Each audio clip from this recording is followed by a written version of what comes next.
सदर जमहूरिया द्रौपदी मुर्मू ने 77वें योम जमहूरिया के मौके पर कौम से खिताब किया। इस मौके पर सदर जमहूरिया ने अवाम को योम जमहूरिया की मुबारकबाद दी। अपने खिताब में सदर जमहूरिया ने कौमी यकजहती की अहमियत पर जोर देते हुए कहा कि मुल्क की वहदत और सालमियत को मजबूत बनाने की हर कोशिश काबिल तहसीन है।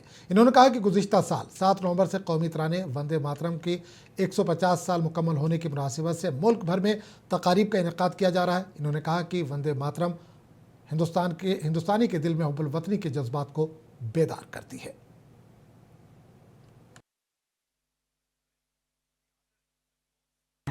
देश और विदेश में रहने वाले हम भारत के लोग उत्साह के साथ गणतंत्र दिवस का उत्सव मनाने जा रहे हैं। मैं आप सभी को गणतंत्र दिवस के राष्ट्रीय पर्व की हार्दिक बधाई देती हूँ। गणतंत्र दिवस का पावन पर्व हमारे अतीत, वर्तमान और भविष्य में देश की दशा और दिशा का अवलोकन करने का अवसर होता है। स्वाधीनता संग्राम के बल पर 15 अगस्त 1947 के दिन से हमारे देश की दशा बदली। भारत स्वाधीन हुआ। हम अपनी राष्ट्रीय नियति की निर्माता बने। 26 जनवरी 1950 के दिन से हम अपने गणतंत्र को संवैधानिक आदर्श के दिशा में आगे बढ़ा रहे हैं। उसी दिन हमने अपने संविधान को पूरी तरह से लागू किया। लोकतंत्र की जननी भारत भूमि उपनिवेश के विधि विधान से मुक्त हुई और हमारा लोकतंत्रात्मक गणराज्य अस्तित्व में आया। हमारा संविधान विश्व इतिहास में आज तक के सबसे बड़े गणराज्यों का आधार ग्रंथ है। हमारे संविधान में निहित न्याय, स्वतंत्रता, समता और बंधुत्व के आदर्श हमारे गणतंत्र को परिभाषित करते हैं। संविधान निर्माताओं ने राष्ट्रीयता की भावना तथा देश की एकता को संवैधानिक प्रावधानों का सुदृढ़ आधार प्रदान किया है। लौह पुरुष सरदार वल्लभ भाई पटेल ने हमारे राष्ट्र का एकीकरण किया। पिछले वर्ष 31 अक्टूबर को कृतज्ञ देशवासियों ने उत्साहपूर्वक उनकी 150वीं जयंती मनाई। उनकी 150वीं जयंती के पावन अवसर से जुड़े स्मरण उत्सव मनाए जा रहे हैं। ये उत्सव देशवासियों में राष्ट्रीय एकता तथा गौरव की भावना को मजबूत बनाते हैं। उत्तर से लेकर दक्षिण तक तथा पूर्व से लेकर पश्चिम तक हमारी प्राचीन सांस्कृतिक एकता का ताना बाना हमारे पूर्वजों ने बुना था। राष्ट्रीय एकता के स्वरूपों को जीवंत बनाए रखने का प्रत्येक प्रयास अत्यंत सराहनीय है। पिछले वर्ष 7 नवंबर से हमारे राष्ट्रीय गीत वंदे मातरम की रचना के 150 वर्ष संपन्न होने के उत्सव भी मनाया जा रहा है। भारत माता के दैवी स्वरूप की वंदना का ये गीत जन मन में राष्ट्र प्रेम का संचार करता है। राष्ट्रीयता के महाकवि सुब्रमण्य भारती ने तमिल भाषा में वंदे मातरम येनवम अर्थात हम वंदे मातरम बोले इस गीत की रचना करके वंदे मातरम की भावना को और भी व्यापक स्तर पर जनमानस के साथ जोड़ा।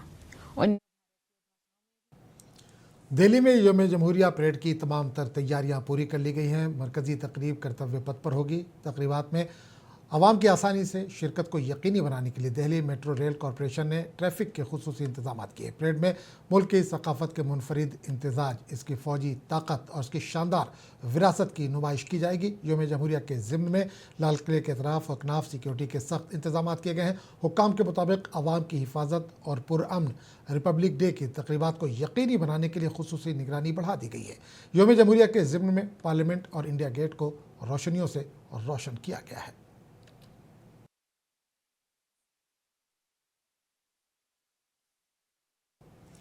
योम जमहूरिया के ज़िम्न में वाराणसी में सिक्योरिटी के सख्त इंतजाम किए गए हैं। शहर में दाखिल होने वाले तमाम रास्तों पर सख्त चेकिंग की जा रही है और मुख्तलिफ जगहों पर सिक्योरिटी फोर्सेज मौजूद हैं। पुलिस के मुताबिक वाराणसी में सिक्योरिटी के इंतजाम को मज़ीद मजबूत बनाया गया ताकि शहरियों की हिफाजत को यकीनी बनाया जा सके।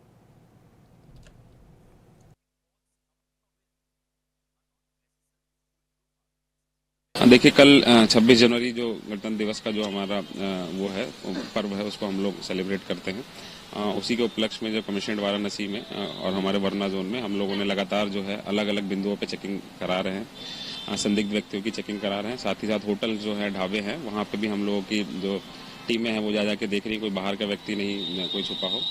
चूंकि 2-3 दिन की लगातार छुट्टियां पड़ गई, इसमें काफ़ी भीड़ भी आ रही है काशी विश्व। मारूफ मुसन्निफ और सीनियर सहाफ़ी मार्क टोली का नई दिल्ली के एक प्राइवेट अस्पताल में इंतकाल हो गया। वो 90 साल के थे। अपनी सहाफ़त के लिए मुतादिद कौमी और बैनुल-अक़वामी अवार्ड जीतने वाले मार्क टोली कुछ अरसे से बीमार थे और गुज़िश्ता एक हफ्ते से साउथ दिल्ली के साकेत में वाक़ मैक्स अस्पताल में ज़ेर इलाज थे। वज़ीर-ए-आज़म मोदी ने मारूफ सीनियर सहाफ़ी मार्क टोली के इंतकाल पर गहरे रंजो गम का इजहार किया। अरकान ख़ानदान से ताज़ियत का इजहार किया। वज़ीर-ए-आज़म ने अपने पैगाम में कहा कि वो सहाफ़त की एक अजीम और बावक़ार शख्सियत की दुनिया से रुखसत हो जाने पर बेहद अफसुर्दा हैं, जबकि दीगर शख्सियतों ने मार्क टोली के इंतकाल पर अपने गहरे दुख का इजहार किया है।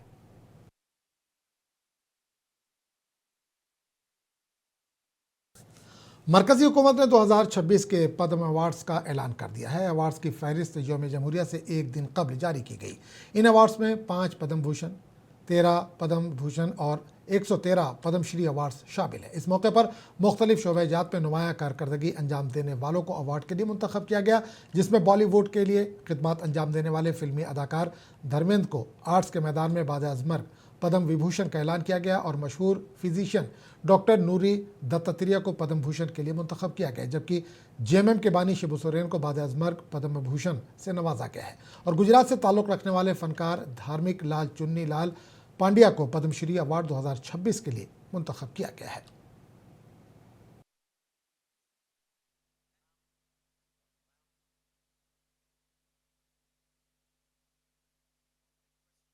आज समय में जो मिला मुझे आनंद इससे हुआ कि हमारे पूर्व जो ब्रह्मानंद महाकवि हो गए, ये गुजराती भाषा की समृद्धि जो हिंद भाषा थी तो उसमें मन में लग गया, तो उसने ये पगड़ी नहीं पहनूं ऐसी प्रतिज्ञा की। फिर ये गुजराती भाषा साहित्य की भाषा उसने प्रेमानंद ने बनाई।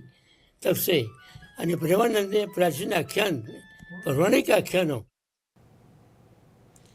बनारस हिंदू यूनिवर्सिटी के मुमताज़ प्रोफेसर डॉक्टर श्याम सुंदर अग्रवाल को पद्मश्री अवार्ड 2026 से नवाजने का ऐलान किया गया है। रिटायर्ड प्रोफेसर डॉक्टर श्याम सुंदर अग्रवाल को ये एजाज़ महलिक बीमारी के इलाज में इनकलाबी खिदमात के एतराफ़ में दिया जा रहा है।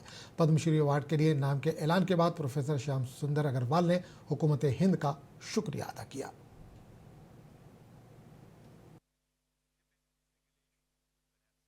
पहले बार मुंह से खाने वाली दवा, पहले सब सुई लगती थी, कालाजार का हमने पता लगाया और 2002 में ये गवर्नमेंट ऑफ इंडिया ने इसको अप्रूवल दिया, डीसीजीआई ड्रग कंट्रोलर ने, और ये प्रोग्राम में आ गई 2005 में। 2005 में इंडिया, नेपाल, बांग्लादेश ने एक प्रोग्राम जिसको हम लोग कालाजार एलिमिनेशन प्रोग्राम कहते हैं वो शुरू किया। तो चूंकि अब ये पॉसिबल था कि गांव में भी आप वो फिंगर प्रिक वाला प्रेगनेंसी टेस्ट जैसे होता है, फिंगर प्रिक से करके और मुंह से दवा दे दीजिए, तो गांव में भी हो सकता था। तो अब चूंकि 28 दिन देना था तो उसकी अपनी समस्या है, मैं नहीं जाऊंगा उसमें। जम्मू कश्मीर की अदबी दुनिया के लिए एक बड़ी खबर है। मारूफ अदीब और दानिश्वर प्रोफेसर शफी शौक को इस साल के पद्मश्री अवार्ड से नवाजे जाने का ऐलान किया गया। प्रोफेसर शफी शौक ने इस एजाज़ पर खुशी का इजहार किया। इन्होंने कहा कि इन्हें इससे कबल साहित्य अकेडमी, स्टेट अकेडमी और रियासती हुकूमत के कई मोतबर अवार्ड मिल चुके हैं, मगर पद्मश्री एक मुनफरिद एजाज़ है।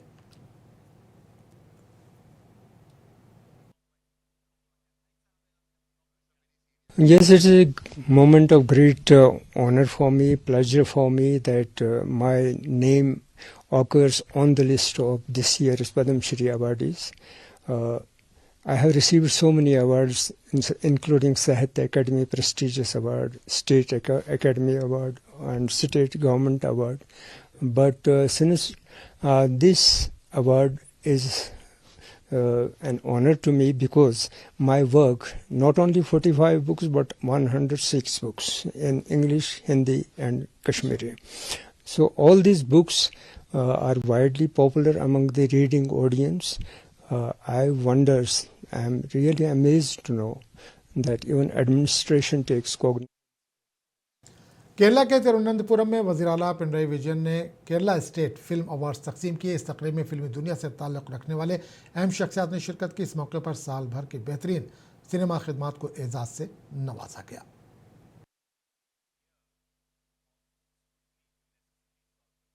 ിലും സദസ്സിലുമുള്ള വിശിഷ്ട വ്യക്തികളെ, സഹോദരി സഹോദരന്മാർ, 2024 കേരള സംസ്ഥാന ചലച്ചിത്ര അവാർഡുകളും കേരള സർക്കാരിൻ്റെ പരമോന്നത ചലച്ചിത്ര ബഹുമതിയായ JC ഡാനിയൽ പുരസ്കാരവും ഈ വേദിയിൽ സമർപ്പിക്കപ്പെടുകയാണ്. സിനിമയുടെ 35